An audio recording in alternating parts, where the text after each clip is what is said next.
This is Pet Life Radio. Let's talk pets.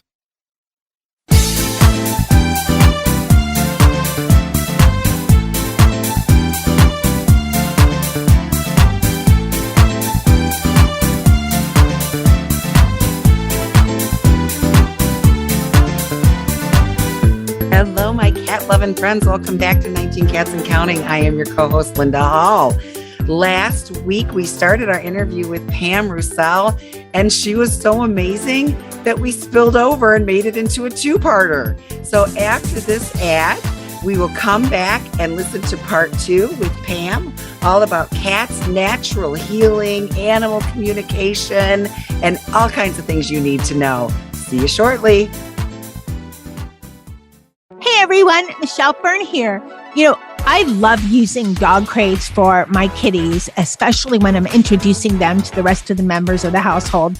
And I really love Diggs, that's Diggs with 2 G's, Revel collapsible dog crate. They don't make cat collapsible crates that are big enough for several cats. So Diggs crate is what I need. It's fabulous. It's safe. It's convenient. You could set it up in less than a minute.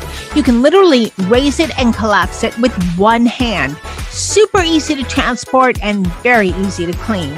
And while the kitties are hanging in the crate, they look good in my living room. The Rebel crate looks like furniture. And if you're traveling this summer, make sure you check out Diggs 5-star crash test rated passenger travel carrier. It's small enough to fit right under your airline seat, but with plenty of space for your fur babe. Make your pets more comfortable with Diggs' wonderful products. And for a limited time, I'd like to offer you 15% off your entire Diggs order. Go to diggs.pet and use promo code PETLIFE15. That's diggs.pet with promo code PETLIFE15 to get 15% off. Order today. Let's Talk Pets on PetLifeRadio.com.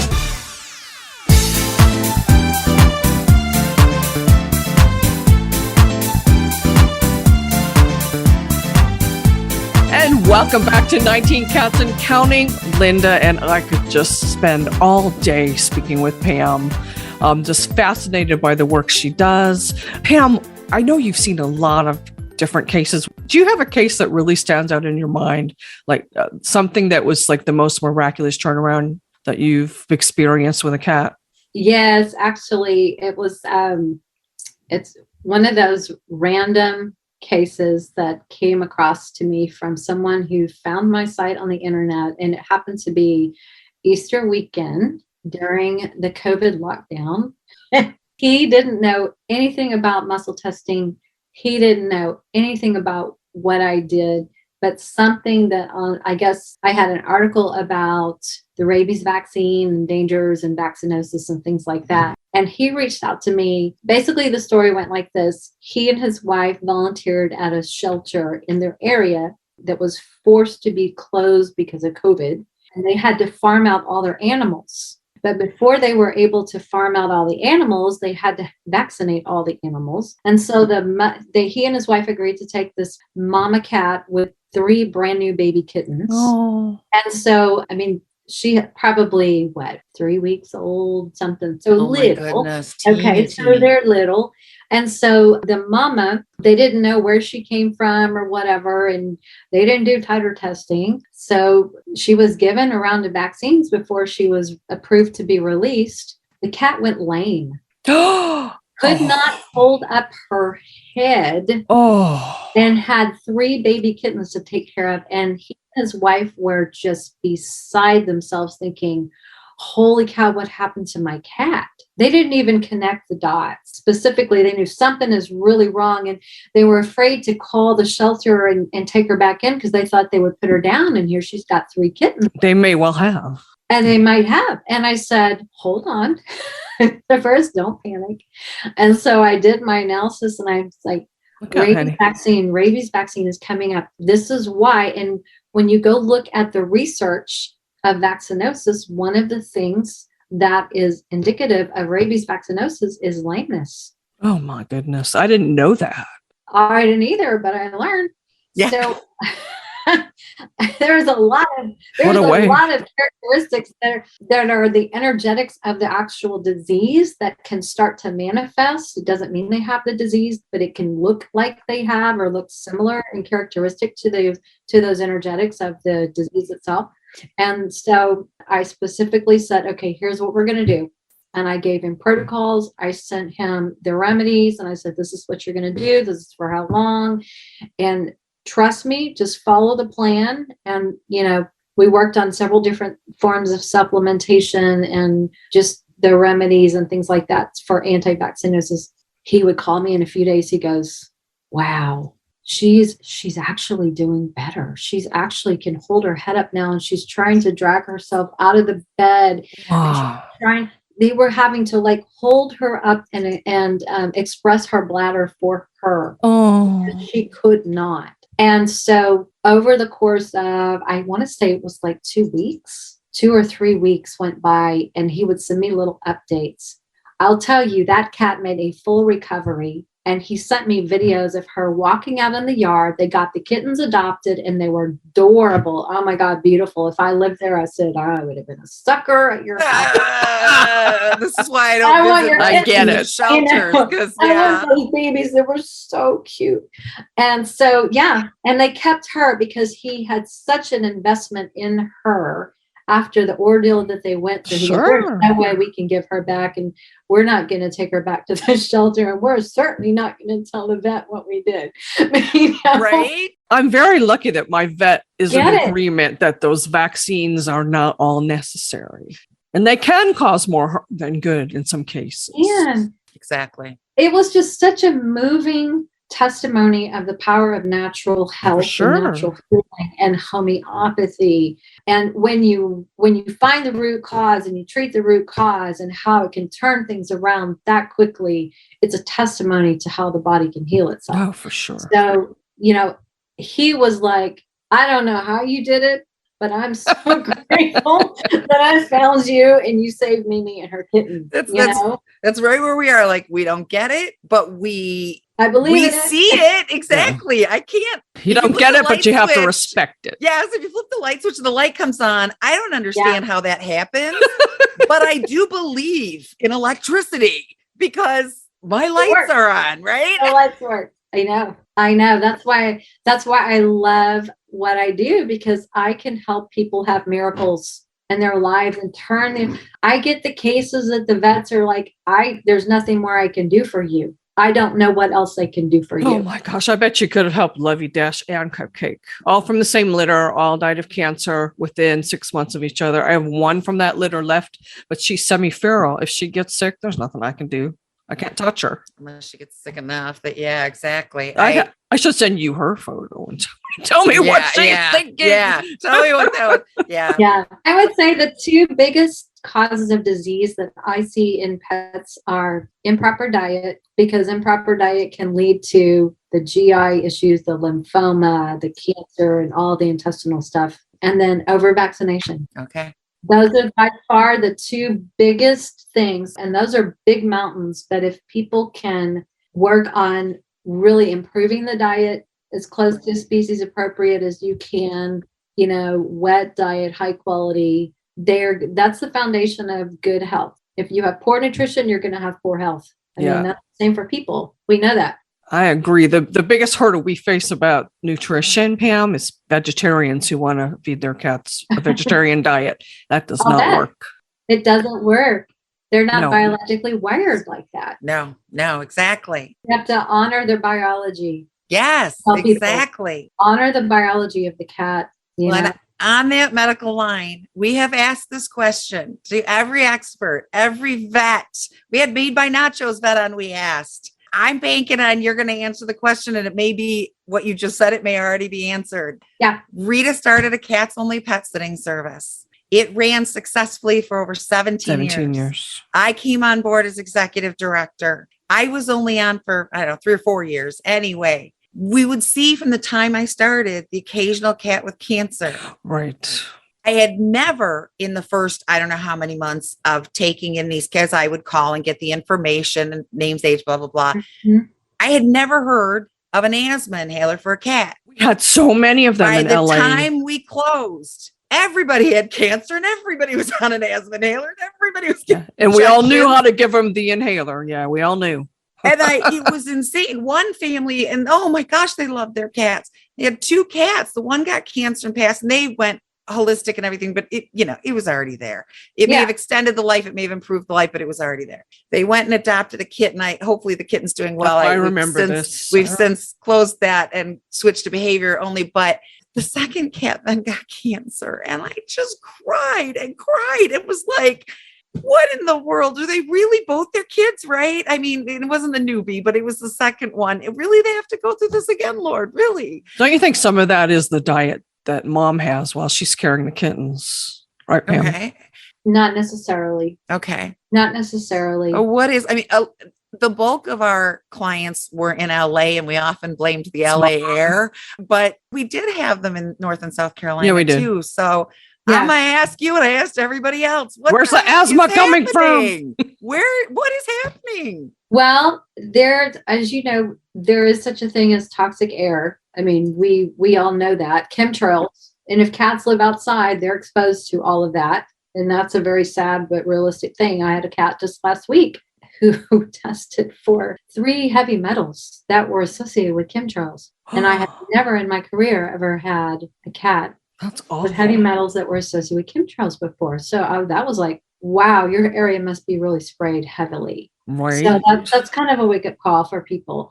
But what people don't realize is in some cats, there has been a link from over-vaccination to asthma. Asthma is an autoimmune disease, and over-vaccination can lead to autoimmune issues. And I have 2 clients whose cats have asthma that were over-vaccinated. That makes sense. None of my cats. We've never heard that asthma. answer before. That makes sense. And I will publicly admit that after their kitten shots, we were done. I had to stop in the middle with my Peanut. I had to stop. I was a volunteer for the rescue where I got him.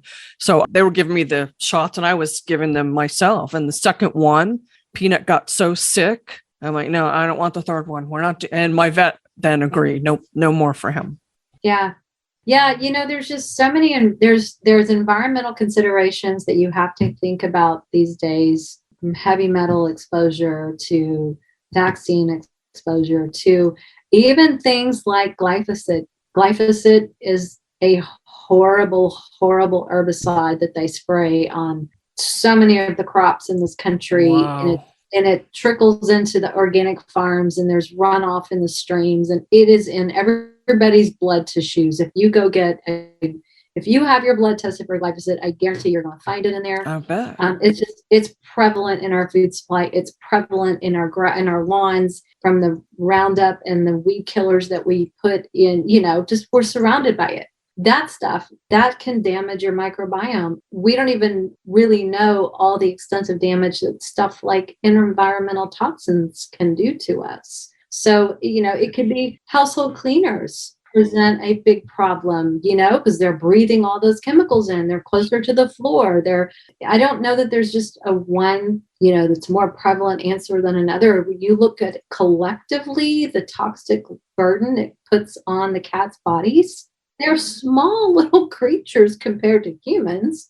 Their bodies, their tipping point is going to show up faster than it probably would ours. That makes sense. And then so many people use scented cat litter. We always tell them don't do that. And then they put those plugins. Glade As a plugins. cat sitter, I'd walk in and they'd have all these fragrant plugins. It made me sick. Imagine how the cats felt.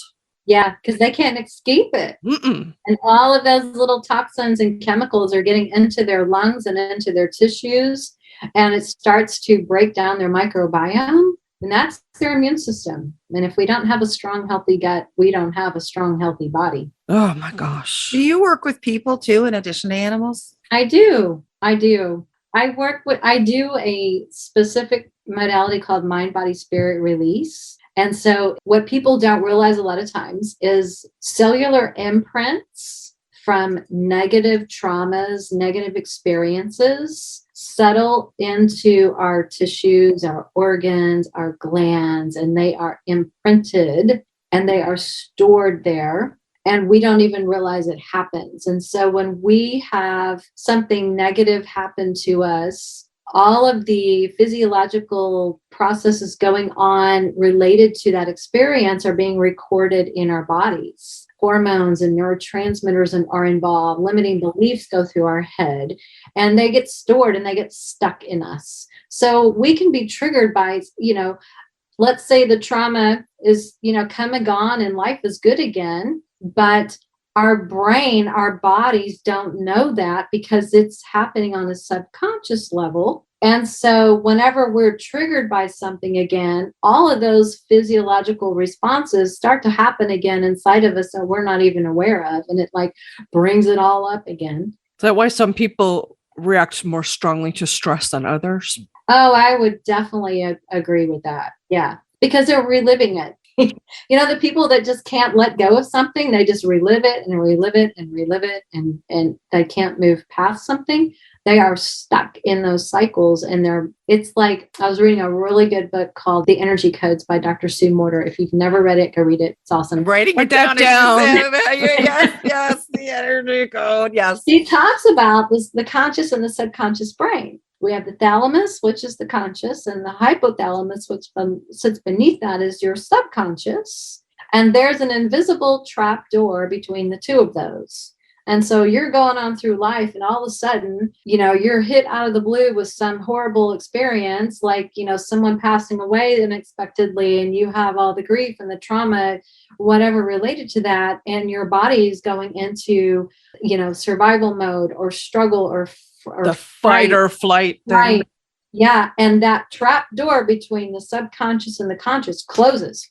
And so everything is being programmed at the subconscious level based on that experience. And so you move on, life is restored. It's like, okay, that experience, there's no more danger. I don't need to be, afraid anymore or sad. I've moved on, but not in your subconscious mind, because there's no communication about that event because the trap door has been closed. This makes perfect sense. So what I do is I use a technique called mind, body, spirit release, which uses muscle testing to identify where are those blocks and what organs and glands and hormones and neurotransmitters might be affected, what body systems might be affected, what limiting beliefs did I tell myself because of that event, what spiritual blocks might be there, are there relationship blocks, are there people involved, places involved. It pulls in stuff like the Chinese elements, the 5 Chinese elements that are related to all the body systems and the meridians in the body and the organs and glands and the emotions that are stored in those particular areas of the body. And it just identifies all of those things. And then when I go through and clear all that, it's just like, wow. Even if you think you don't think about something on a conscious level, obviously then your body and your subconscious are still holding it. Every human being out there who has ever suffered at the hands of an abuser knows what it means to flinch when someone raises their hand too fast. And I was thinking of your Smokey. Rita picked up a stray cat when she was living in LA. Oh. I love this cat. I love this cat. I love this cat. Smokey, this cat I still is the have best him. Cat ever. Smokey never does anything wrong. Yeah, he's a Russian blue. He's perfection. She posted flyers. Somebody called her and said, look, I'm a neighbor. I'm not telling you whose it is. They keep kicking him out. So of course she kept him. He's made the move with her from LA to the Carolinas and is living with her now. Wow. But one day, and I'm telling you, I stay at Rita's 2 weeks at a time. This cat is perfect. Can do no wrong. Okay. One day she had a friend visiting. She was putting on her shoes or taking them off. She dangled her shoelaces to play as we do. And Smokey freaked out and went flying under the bed, having a nervous breakdown. He didn't come out till the next day. Wow. And we said, the through was thrown at him. Somebody was kicking him with their shoes. Something connected it. But here you are. We're all these years later. He's safe.